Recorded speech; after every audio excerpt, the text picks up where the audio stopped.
Pour télécharger DHS2, on ouvre le navigateur et on vient sur, désolé, on vient sur www.dhis2.org.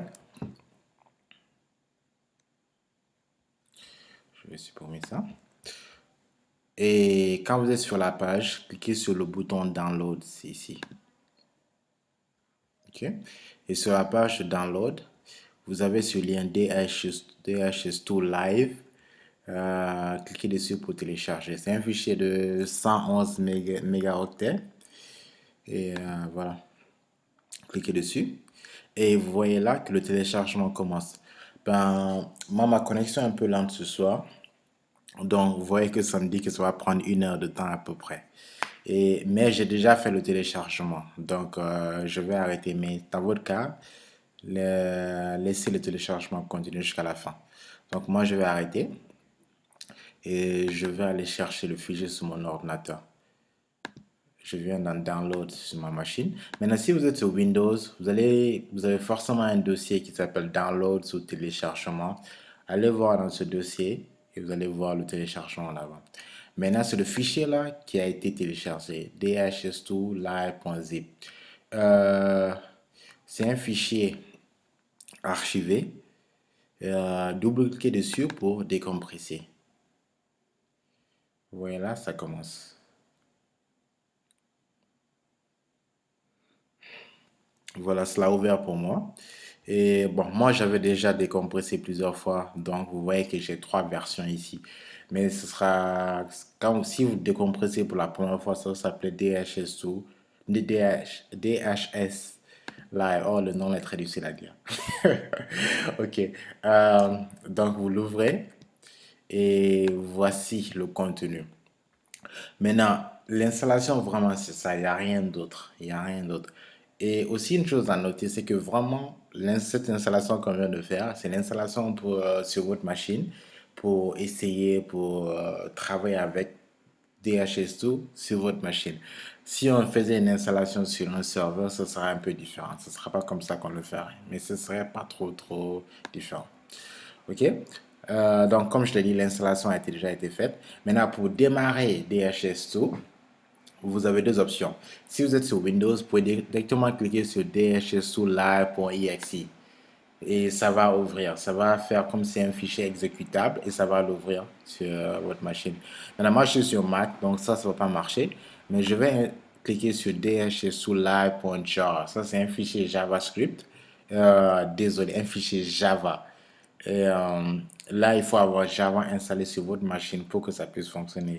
Et je pense que même cette version-là, il faudra Java parce que DHS est écrit en Java. Donc, je vais double-cliquer dessus pour commencer. Maintenant, je n'ai jamais essayé ça sur Windows. Je ne sais pas à quoi ça va ressembler, mais si vous êtes sur Windows et que vous voulez peut-être que je fasse un cours pour Windows, je vais le faire pour voir à quoi ça ressemble. Mais ce ne sera pas très différent. Maintenant, regardez un peu ici sur mon Mac. Vous voyez cette icône qui vient d'apparaître. Et ça me dit aussi, j'ai cette interface qui me dit DHS2 is starting. Donc, c'est en train de commencer, de débuter. Donc là, pour l'instant, la couleur orange, ça veut dire que c'est en train de le faire. Quand la couleur sera verte ou bleue, ça veut dire que ça aura commencé. Le logiciel aura débuté sans problème. Donc, on va attendre un peu que ça tourne vert. Et c'est un peu lent.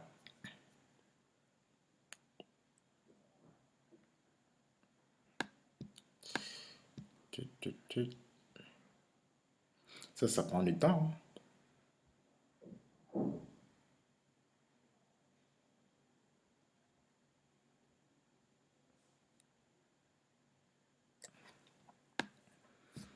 hein. But anyway, de toute façon, les fichiers qui sont à l'intérieur en attendant que ça débute, les fichiers qui sont là, vraiment, vous n'avez pas à vous inquiéter. Ça, vous allez rarement, vous allez presque jamais toucher à ça. Les seuls 2 fichiers qui vous intéressent, c'est DHS2 Live et DHS2 Live Jar. Ces 2 fichiers-là, vous cliquez dessus pour démarrer le logiciel et c'est fait. Euh, je vais juste montrer un peu le fichier de configuration. Bon, le dossier de configuration. Il y a le fichier ici pour la configuration. Si par exemple, vous travaillez avec une base de données, bon, voilà, ça a commencé. Heureusement pour moi. Donc, si l'installation a bien marché, vous voyez que le bouton ici est vert maintenant et automatiquement, ça ouvre DHIS2 dans le navigateur par défaut. Bah, dans mon cas, c'est Google Chrome. OK? Et voilà l'adresse. Donc, au cas même si vous fermez, l'adresse est localhost 2.80.82. Donc, même si vous fermez, je vais essayer de fermer par exemple. Et je vais rouvrir. Je peux venir là. Je fais localhost 80.82. Je pense que c'est ça. Et j'ouvre DHIS2 encore. OK? Donc, voilà, DHIS2 est installé sur votre machine et c'est tout. Et aussi une dernière fois, donc si je fermais, ok, si je ferme, au lieu de venir de saisir l'adresse, je peux toujours venir par là sur cette icône et cliquer sur Open DHIS2 Live et ça va l'ouvrir pour moi. Ok. Et si je veux arrêter l'application, je clique sur Exit. Bon, ça n'a pas quitté ici, mais vous voyez que si je réactualise, ça ne marche pas parce que l'application est éteinte. L'application n'est plus allumée. OK? Donc, c'est tout pour l'installation. Donc, l'installation est très simple. Vous partez sur dhs2.org, vous venez sur la page Download, vous appuyez sur le bouton DHIS2 Live ou sur le lien DHIS2 Live. Vous attendez que le téléchargement finisse en bas et vous partez dans votre dossier Download ou téléchargement.